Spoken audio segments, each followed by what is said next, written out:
कहते हैं ना, अतिशय रगड़ करे जो कोई अनल प्रकट चंदन से होई। तुर्की की बहुत ज्यादा चालाकियां जहां तुर्की पर भारी पड़ रही हैं, तो वहीं दूसरी तरफ ये भी देखने को मिल रहा है कि ग्रीस इसने अब भारत को एक ऐसा ऑफर दिया है जिस ऑफर को सुनकर पहली बात तो एहसास होगा कि देखो भारतीयों के बारे में दुनिया क्या सोचती है। वहीं दूसरी तरफ भारत के सारे दुश्मन इस वक्त बुरी तरीके से चौकन्ना भी हो गए हैं। ग्रीस के डिफेंस मिनिस्टर का भारत आना ये सिर्फ एक संजोग नहीं है। ग्रीस के डिफेंस मिनिस्टर इससे पहले अमेरिका भी पहुंचे और पीट हेग्सेथ के साथ भी मुलाकात हुई। इसके अलावे इससे पहले इजराइल के रक्षा मंत्री के साथ भी इनकी मुलाकात हुई। द ग्रीक हेराल्ड की एक खबर देख सकते हैं, जो ग्रीस के पीएम हैं, इन्होंने कहा है कि अब हम अपने डिफेंस को मजबूत करने के लिए और भी ज्यादा खर्चा करेंगे ताकि हम उसे बहुत ज्यादा मजबूत कर सके। और इसकी भनक ना अब लगनी शुरू हो चुकी है तुर्की, पाकिस्तान इन जैसे देशों को भी। वहीं दूसरी चीज अल जजीरा, इन्होंने क्या छापा है इसे देखिए। इन्होंने कहा है कि ग्रीस और इजराइल अब एक दूसरे के साथ मिलिट्री टाइज शुरू कर रहे हैं, रिश्ते को शुरू कर रहे हैं, सहयोग को शुरू कर रहे हैं। और साथ में इन्होंने लिख दिया है बहुत सारे हथियारों के साथ। अब ये बहुत सारे हथियारों के साथ कैसे, तो इजराइल और ग्रीस एक बड़ा प्लान कर रहे हैं। और प्लान क्या है? प्लान ये है कि दोनों जॉइंट डेवलपमेंट करेंगे कई सारे प्रोजेक्ट, और ये प्रोजेक्ट खास तौर पर हथियारों पर निर्भर होंगे, यानी कि हथियार आधारित प्रोजेक्ट होंगे। नए नए हथियारों को बनाएंगे ग्रीस और इजराइल। ग्रीस और इजराइल ही नहीं, भारत और इजराइल भी ऐसा ही काम कर रहे हैं। तो यहाँ आपको एक गठबंधन बनता हुआ दिख रहा है जो तुर्की के लिए टेंशन है। पर सिर्फ तुर्की नहीं, बल्कि ये भी कहिए कि चाइना, ग्रीस में सिर्फ तुर्की की नजर नहीं है, चाइना की भी एक अच्छी खासी नजर है। चाइना ने ग्रीस में अच्छा खासा घुसपैठ भी कर रखा है। इसका एक अंदाजा लगाइए, ग्रीस के एयरफोर्स डिपार्टमेंट ने एक एयरफोर्स ऑफिसर को पकड़ा है और उनके ऊपर जासूसी का आरोप लगा है चाइना के लिए। चाइना किस हद तक ग्रीस में घुसा हुआ है इसका अंदाजा आप ऐसे भी लगा सकते हैं कि ग्रीस का एक बहुत ही खास पोर्ट है, उस पोर्ट पर एक तरीके से कब्जा है चाइना का। चाइना उस पोर्ट को हैंडल करता है और कभी उस पोर्ट पर खड़े होकर चाइना के राष्ट्रपति शी जिनपिंग ने कहा था कि यहाँ जब मैं खड़ा होता हूँ तो मुझे बड़े गर्व का एहसास होता है। क्यों कहा था? क्योंकि ये यूरोप का गेटवे है और ग्रीस का सबसे बड़े पोर्ट में से एक है। ग्रीस का पेरिस पोर्ट, ये पोर्ट जो बहुत ज्यादा रणनीतिक तौर पर महत्वपूर्ण है। और कितना महत्वपूर्ण है इसका अंदाजा आप ऐसे लगा लीजिए कि इस पोर्ट को लेकर चाइना ने कहा था अमेरिका को कि ये पोर्ट बेचने के लिए नहीं है। रॉयटर के इस खबर को देख सकते हैं। और अमेरिका चाइना को इस पोर्ट से हटाना चाहता है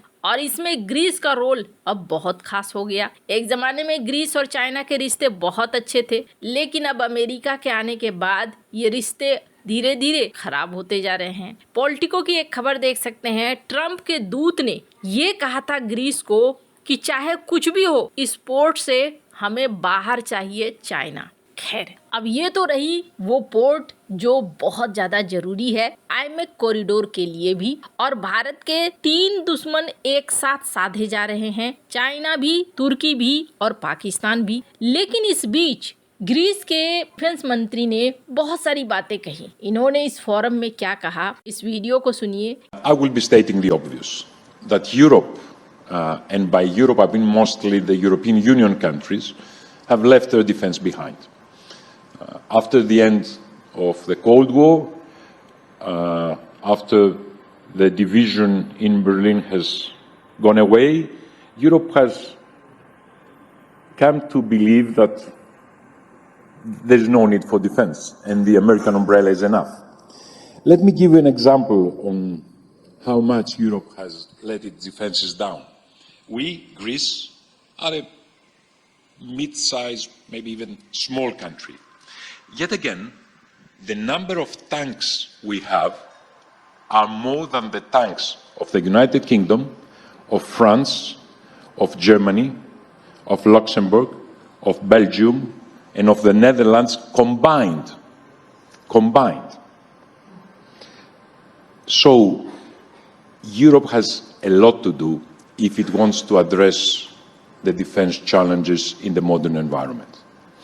And I have to say, it's not just a question of production lines or a question of armaments or the question of the number of armed forces or the question of the number of fighter planes. There is something much more substantial, and that will take time, and that is culture. Culture. इसमें वो कहते हैं, देखो आज के date में ऐसा है ना कि पहले कहा जाता था कि भारत ठीक है, अच्छा है, होना चाहिए शामिल, लेकिन आज के समय में ये है कि भारत को शामिल करना बेहद जरूरी है। यानी भारत के साथ रिश्ते बनाना बहुत जरूरी है। आज भारत को नकारा नहीं जा सकता है। साथ ही उन्होंने एक बहुत बड़ी बात कही, उन्होंने कहा कि अगर हम देखें अपनी जनसंख्या को तो हमारी जनसंख्या धीरे धीरे गिरती जा रही है, काम करने वाले लोग नहीं है, यंग लोग नहीं है, तो हम एक पॉजिटिव तरीके से, लीगल तरीके से, कानूनी तौर से भारत से लोगों को बुला सकते। अब ऐसा ना बहुत कम होता है। क्यों बहुत कम होता है? इसलिए बहुत कम होता है, आप ज्यादातर देश को देखेंगे अभी क्या कहते हैं वो कि मेरा देश छोड़कर जाओ, यहाँ से निकलो, यहाँ से भागो। लेकिन भारतीयों को लेकर नजरिया इनका बहुत ही अच्छा है, जिसकी वजह से ये उल्टा ये कह रहे हैं कि हमारी जनसंख्या डिक्लाइन हो रही है, तो ऐसा करो कि भारतीयों को बुलाओ। अगर इनके जनसंख्या को देखें तो सचमुच बहुत सारे ऐसे इलाके हैं यूरोप के, इस मैप में देख रहे हैं, जहाँ बहुत कम लोग रहते हैं और बहुत बड़ा भूभाग खाली है। इस ग्राफ को देखिए, ये जो पिरामिड बन रहा है, इस पिरामिड को अगर आप ध्यान से देखेंगे तो यूरोप में जो यंग लोग हैं उनकी संख्या कम है और आने वाले दिनों में और कम होती जाएगी, क्योंकि यंग लोगों की संख्या पिरामिड के निचले हिस्से में अगर देखें तो बहुत कम हो रही है। तो जैसे ये बूढ़े हैं जो बीच में हैं वो बाद में खत्म हो जाएंगे और नीचे उस तरीके का पिरामिड बन ही नहीं रहा है कि बड़ी जनसंख्या होगी। और वहीं अगर बात करें भारत की, तो भारत के पिरामिड को आप देखो तो आपको देखने को मिलेगा ये कुछ इस तरीके का है, जिसमें हमारे पास आने वाला यंग जनरेशन भी तैयार है। इस तरीके के पिरामिड बहुत स्वस्थ माने जाते हैं और माना जाता है कि बहुत लंबे समय तक इनकी जनसंख्या बनी रहेगी यंग लोगों की, जो काम करने वाले लोग हैं, जो सेना के लोग बनेंगे, जो श्रमिक बनेंगे, जो अधिकारी बनेंगे, किसी चीज को मैनेज करेंगे, वो जनसंख्या एक यंग पॉपुलेशन जो किसी भी देश की ताकत होती है, वो भारत के पास अच्छी खासी है। खैर, भारत के लिए ये बहुत ही अच्छी बात है। अब आपके मन में सवाल आएगा, चलो अच्छा है,